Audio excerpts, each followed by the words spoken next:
Nous avons peut-être assisté au premier tir de la Troisième Guerre mondiale. Je sais que cela peut sembler exagéré. Moi, je parierais que non. Et rappelez-vous, la Troisième Guerre mondiale ne signifie pas nécessairement une apocalypse nucléaire. Cependant, selon la façon dont les choses évolueront dans les semaines ou les mois à venir, il est plausible de penser que les historiens pourraient considérer le week-end dernier comme le début. Je fais référence à la frappe ukrainienne le long de la mer Caspienne. À première vue, l'attaque à longue portée semblait viser des armes iraniennes à destination de la Russie.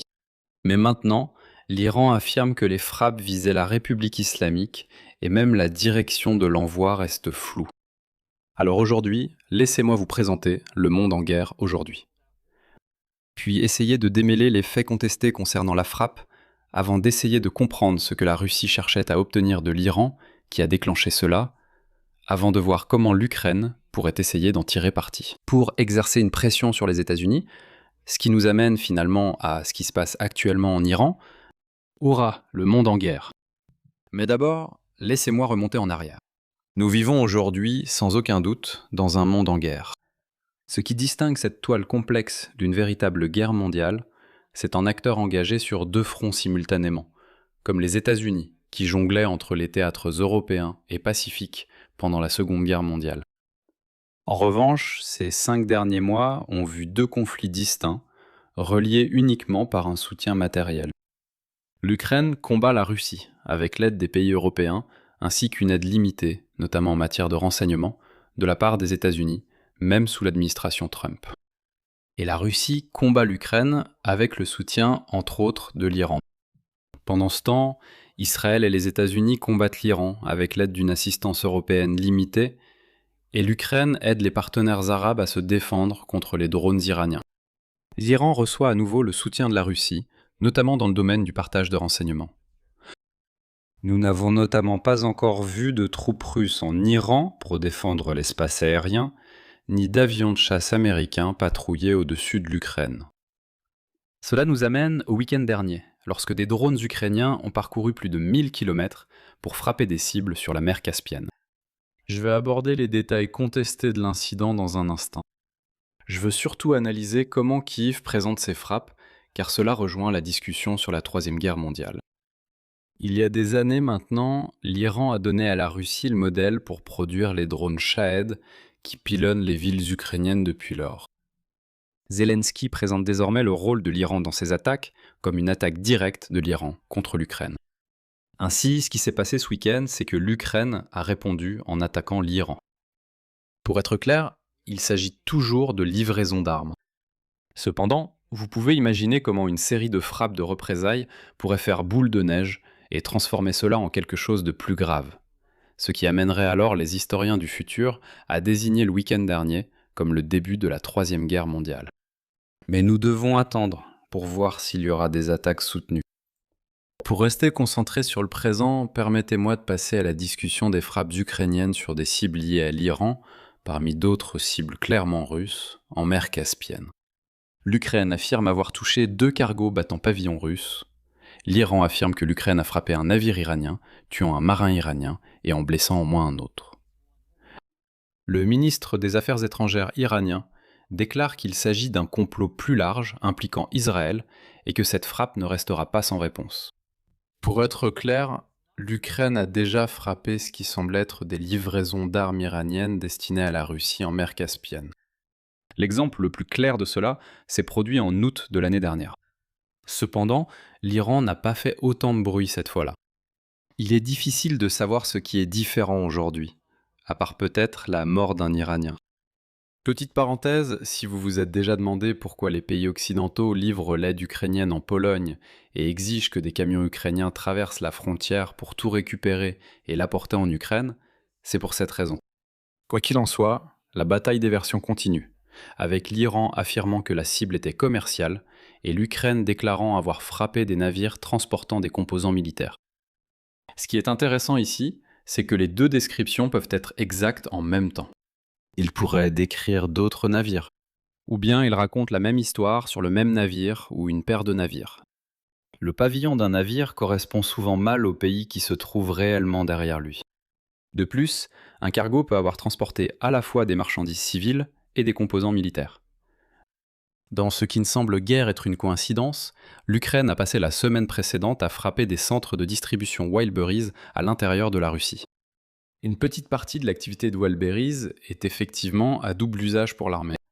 L'entreprise a tenté de combler un vide laissé par l'armée russe qui équipe insuffisamment ses soldats, si bien que des Russes ordinaires commandent du matériel sur Wildberries, soit pour eux-mêmes, soit pour des amis et des membres de leur famille déployés en Ukraine. Pour ceux qui se soucient des lois de la guerre, cela repose sur des bases fragiles. Il est toutefois révélateur de constater qu'aucun dirigeant occidental n'a protesté contre les frappes sur Wildberries. Bon, revenons à la Caspienne. L'Ukraine a peut-être eu des renseignements suggérant qu'un navire cargo civil servait aussi de transport militaire, et a donc choisi de prévenir les dégâts. Je doute que l'Europe réagisse ici si tout ce qui s'est passé la semaine dernière était acceptable. Il vaut la peine d'examiner de plus près ce que l'Iran pourrait encore faire pour aider la Russie. Selon l'ambassadeur ukrainien en Israël, le navire incriminé transportait des composants de drones et de missiles. Il n'aurait pas été surprenant d'entendre cela il y a 3 ans. Après des décennies de sanctions économiques, l'Iran maîtrise l'obtention de composants d'armes malgré les efforts occidentaux. Quand la Russie a envahi l'Ukraine et que Moscou a subi des restrictions similaires, le Kremlin s'est tourné vers Téhéran pour obtenir de l'aide. Mais après près de 4 ans et demi de guerre, il semble que la Russie doive encore compter sur l'Iran, même si l'Iran a déjà fort à faire chez lui. Pour ajouter à l'énigme, la Russie a obtenu la licence des drones Shahed et les produit localement. On pourrait donc penser que la Russie n'aurait plus besoin d'aide. Vous vous rappelez peut-être qu'au début de la guerre avec l'Iran, j'ai dit que la Russie devait s'inquiéter de la chaîne d'approvisionnement iranienne. Les accords de licence d'armes impliquent généralement des redevances par unité, et cela crée clairement un problème d'engagement crédible. Une fois que je sais comment produire l'arme, je pourrais simplement le faire moi-même et ne pas me donner la peine de vous payer. Puisqu'il s'agit de la Russie, on comprend pourquoi l'Iran chercherait à éviter le problème d'engagement. La solution la plus simple consiste à remettre les plans de la majeure partie du système d'armes, mais à retenir quelques composants essentiels. Cela permet à la Russie d'augmenter la production totale, mais garantit que vous gardez un moyen de pression. Si les redevances cessent, vos livraisons de composants essentiels s'arrêtent aussi. Il est également concevable que la Russie ne soit tout simplement pas très douée pour produire certaines parties des Shahed et qu'elle sous-traite donc encore ces éléments de la production à l'Iran. Vous vous souvenez peut-être que nous avons récemment parlé d'accords similaires, comme lorsque les États-Unis ont accordé une licence pour les Patriots à l'Ukraine. Une chose à signaler ici, ce même ambassadeur a déclaré que les navires allaient de la Russie vers l'Iran. Je soupçonne qu'il pourrait s'agir d'une erreur de sa part, et les articles de presse qui ne le citent pas ont tendance à indiquer que le flux va dans l'autre sens. Ce serait vraiment très intéressant si l'Ukraine pensait soudainement qu'elle devrait faire exploser des armes destinées à l'Iran. Cela ferait de l'Ukraine un combattant offensif direct dans la guerre en Iran. Cela pourrait très bien être le cas, et je suis sûr que Trump adorerait absolument cela si c'était vrai. Et peut-être que cela fait partie d'un donnant-donnant impliquant les Patriots, car les États-Unis ne souhaitent sûrement pas être directement impliqués dans le bombardement de cibles russes. Mais je pense que nous devrions attendre jusqu'à ce que nous ayons une confirmation spécifique de cela de la part de quelqu'un de plus haut placé dans la hiérarchie. Ceci nous amène à notre prochain sujet. Quelle pourrait être la stratégie plus large de l'Ukraine ? Demain, Volodymyr Zelensky se rendra à Washington pour ce qui est, en apparence, une cérémonie commémorative pour le sénateur Lindsey Graham. Fait intéressant, cela aura lieu exactement 1 an et 5 mois après la fameuse crise dans le bureau ovale qui a depuis donné le ton à la relation bilatérale auprès du grand public. En réalité, ce qui se passe également, c'est un sommet entre les 3 belligérants actifs de ce côté des guerres, de plus en plus imbriqués. Le Premier ministre israélien Benjamin Netanyahou sera aussi présent. Reste à savoir s'il s'agira de 2 réunions bilatérales avec Trump ou si les 3 auront une conversation de groupe. Si l'on se concentre un instant sur la relation entre Trump et Zelensky, la crise dans le bureau ovale donne une image inexacte de ce que les 2 hommes ont fait depuis. Zelensky affirme que leur échange privé aux funérailles du pape a marqué un tournant. Il est toujours difficile de comprendre ce que pense Trump, mais il faut noter pour mémoire que le conseiller à la sécurité nationale de l'époque, Mike Waltz, a été celui qui a préconisé d'annuler le reste du programme après la crise dans le bureau ovale. Trump était prêt à continuer, essayant de conclure l'accord commercial que tout le sommet devait finaliser. Récemment, l'octroi d'une licence pour les systèmes Patriot a été annoncé lors du sommet de l'OTAN plus tôt ce mois-ci. Nous constatons aussi un changement dans la position générale de l'aile MAGA sur l'Ukraine, mis en évidence par le récent voyage de Laura Loomer dans le pays et son ralliement apparemment total à la cause ukrainienne. Bien que certains aspects puissent sembler être une belle histoire, il y a aussi une motivation pratique en jeu. L'Ukraine a changé la dynamique sur le champ de bataille au cours des 5 derniers mois. Et donc les sceptiques considèrent de plus en plus l'Ukraine comme un bon investissement. Zelensky pourrait saisir l'occasion en s'impliquant dans la campagne contre l'Iran pour montrer aux États-Unis que l'Ukraine peut contribuer davantage qu'à l'abattage de drones pour les alliés arabes. Et cela nous amène à la situation actuelle des États-Unis avec l'Iran.